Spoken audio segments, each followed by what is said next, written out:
Hello students, myself Sarita Devi, biology lecturer, Government Girls Senior Secondary School Chandiala. We are discussing lesson 11th and this is the 5th video. Earlier we have studied restriction endonucleases, and we know that unless and until one cuts the vector as and the source of DNA from where we are taking the desired gene, and they are cut with the same restriction enzyme, then only recombinant vector can be formed. Otherwise, recombinant DNA cannot be formed if different enzymes are used. So restriction enzymes should be same. Now our next topic is separation and isolation of DNA fragments. ਜਦੋਂ ਅਸੀਂ DNA from the desired source ਤੋਂ ਲੈ ਰਹੇ ਹਾਂ ਅਤੇ ਉਹਦੇ ਵਿੱਚ ਜਿਹੜੀ ਸੈਪਰੇਸ਼ਨ ਔਰ ਆਈਸੋਲੇਸ਼ਨ ਬਹੁਤ ਜ਼ਰੂਰੀ ਹੋ ਜਾਂਦੀ ਹੈ DNA ਫਰੈਗਮੈਂਟਸ ਦੀ। ਸੋ ਇਹਨਾਂ ਨੂੰ ਕਰਨ ਲਈ ਜਿਹੜਾ ਮੈਥਡ ਅਡੋਪਟ ਕੀਤਾ ਜਾਂਦਾ ਹੈ ਦੈਟ ਇਜ਼ ਜੈਲ ਇਲੈਕਟ੍ਰੋਫੋਰੇਸਿਸ, ਐਗਰੋਸ ਜੈਲ ਇਲੈਕਟ੍ਰੋਫੋਰੇਸਿਸ ਵੀ ਅਸੀਂ ਇਹਨੂੰ ਕਹਿੰਦੇ ਹਾਂ। ਸੋ ਜਿਹੜੀ ਅਸੀਂ DNA ਸੈਂਪਲ ਲਵਾਂਗੇ ਪਹਿਲਾਂ ਜਿਹਦੇ ਵਿੱਚ ਸਾਡੀ ਡਿਜ਼ਾਇਰਡ ਜੀਨ ਹੈ, ਉਹਦੇ ਵਿੱਚ ਅਸੀਂ ਐਡ ਕਰਦੇ ਹਾਂ ਰਿਸਟ੍ਰਿਕਸ਼ਨ ਐਂਡੋਨਿਊਕਲੀਅਸਿਸ ਐਂਜ਼ਾਈਮਸ। ਸਪੋਜ਼ ਕਿ ਅਸੀਂ DNA ਲਿਆ, ਉਹਦੇ ਵਿੱਚ ਐਂਜ਼ਾਈਮ ਜਿਹੜੀ ਅਸੀਂ ਇੰਟਰੋਡਿਊਸ ਕੀਤੀ ਰਿਸਟ੍ਰਿਕਸ਼ਨ ਐਂਜ਼ਾਈਮ ਈਕੋਲਾਈ R1। ਸੋ ਐਂਜ਼ਾਈਮ ਇੰਟਰੋਡਿਊਸ ਕਰਨ ਤੋਂ ਬਾਅਦ ਇਹਦੇ ਵਿੱਚ ਜਿਹੜੀ ਈਕੋ R1 ਹੈ ਇਹ ਕੱਟ ਕਰੇਗੀ DNA ਨੂੰ ਐਟ ਰੈਕੋਗਨੀਸ਼ਨ ਸਾਈਟਸ, ਆਪਣੇ ਸਾਈਟਸ ਆਈਡੈਂਟੀਫਾਈ ਕਰਕੇ ਉੱਥੇ ਉਹਨਾਂ ਨੂੰ DNA ਨੂੰ ਕੱਟ ਲਗਾਏਗੀ। ਸੋ ਸਾਡੇ ਕੋਲ ਕੀ ਰਿਜ਼ਲਟ ਆਏਗਾ ਕਿ ਅਸੀਂ ਓਬਟੇਨ ਕਰਾਂਗੇ different sizes of DNA। Some will be small, some will be of middle size and some will be very large. So we have to separate different sizes of DNA according to the size. This is the function of agarose gel electrophoresis. So ਜਿਹੜੇ DNA ਦੀਆਂ segment ਸਾਡੇ ਕੋਲ ਓਬਟੇਨ ਹੋਈਆਂ ਉਹਨਾਂ ਨੂੰ ਅਲੱਗ-ਅਲੱਗ ਕਰਨਾ ਜਾਂ ਸੈਪਰੇਟ ਕਰਨਾ that is only possible by means of agarose gel electrophoresis. So according to size of the DNA gel electrophoresis ਵਿੱਚ ਉਹਨਾਂ ਦੀ ਸੈਪਰੇਸ਼ਨ ਹੋਏਗੀ। ਸੋ ਉਸ ਤੋਂ ਬਾਅਦ ਸਾਡੇ ਕੋਲ jean of interest find out ਅਸੀਂ ਕਰ ਲਾਂਗੇ। So let us study it here.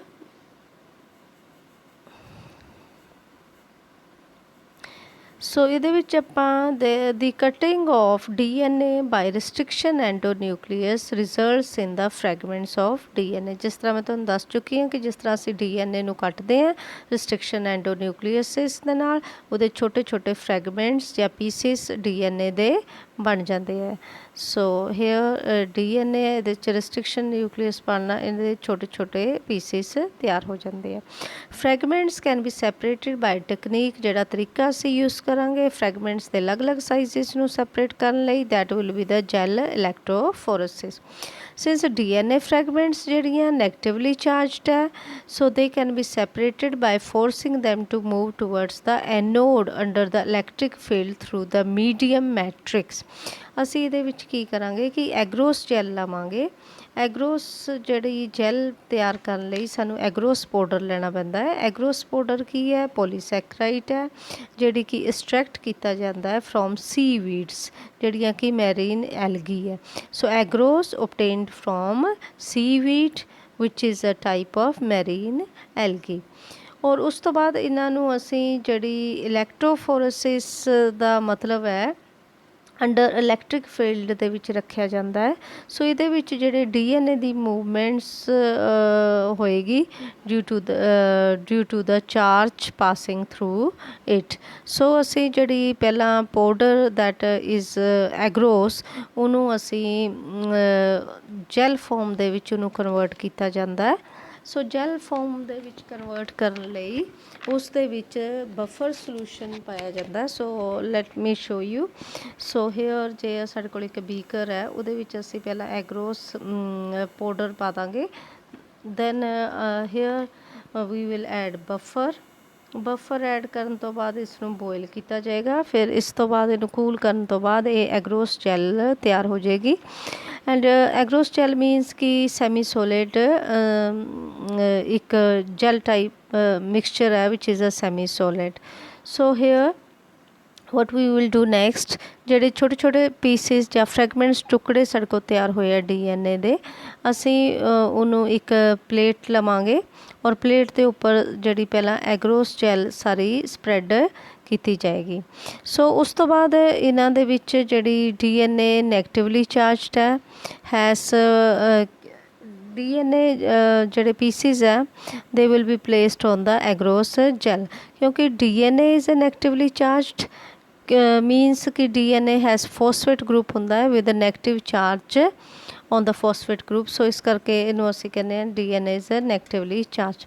ਇਹਦੇ ਵਿੱਚ ਇੱਕ ਵੈਲਸ ਹੁੰਦੇ ਆ, ਵੈਲਸ ਮੀਨਸ ਖਾਲੀ ਜਗ੍ਹਾ। ਦਿਸ ਆਰ ਦਾ ਵੈਲਸ। ਐਗਰੋਸ ਜਿਹੜੀ ਜੈਲ ਪਲੇਟ ਹੈ ਇਹਦੇ ਵਿੱਚ ਵੈਲਸ ਹੈ, ਦੈਟ ਇਜ਼ ਪਲੇਸ ਹੈ ਜਿਹਦੇ ਵਿੱਚ ਅਸੀਂ ਦਿਸ ਡਿਫਰੈਂਟ ਸਾਈਜ਼ਿਸ ਆਫ DNA ਨੂੰ ਇੰਟਰੋਡਿਊਸ ਕਰਨਾ ਹੈ। ਸੋ ਜਿਹੜਾ DNA ਦੀਆਂ ਸੈਗਮੈਂਟਸ ਹੈ ਉਹ ਸਾਰੀਆਂ ਵੈਲਸ ਦੇ ਵਿੱਚ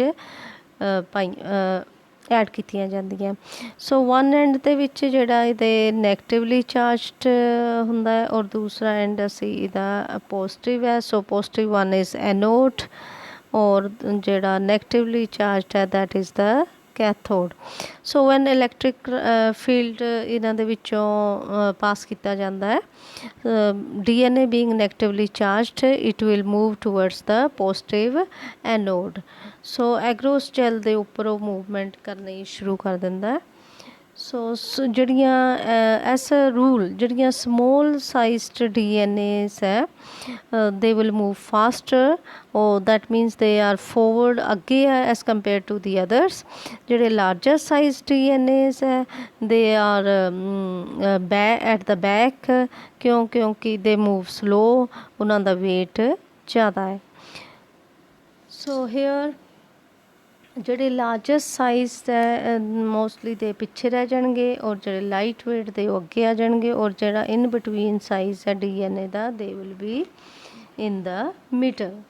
ਸੋ ਜੇ ਅਸੀਂ ਇਹਦੀਆਂ ਲੇਨਸ ਦੇਖਦੇ ਹਾਂ, ਸੋ ਇਹ ਫਸਟ ਲੇਨ ਹੈ, ਜਿਸ ਤਰ੍ਹਾਂ second lane, third lane and fourth lane.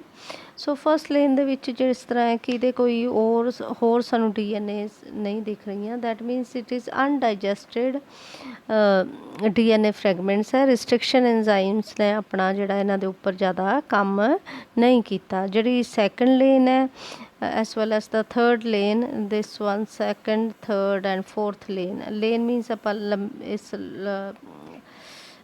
Long directions ਦੇ ਵਿੱਚ ਆਪਾਂ ਦੇਖਦੇ ਹਾਂ ਇਹਨੂੰ। ਤੇ ਸੈਕਿੰਡ, ਥਰਡ, ਫੋਰਥ ਵਿੱਚ ਡਿਫਰੈਂਟ ਸਾਈਜ਼ਸ ਆਫ DNA ਹੈ।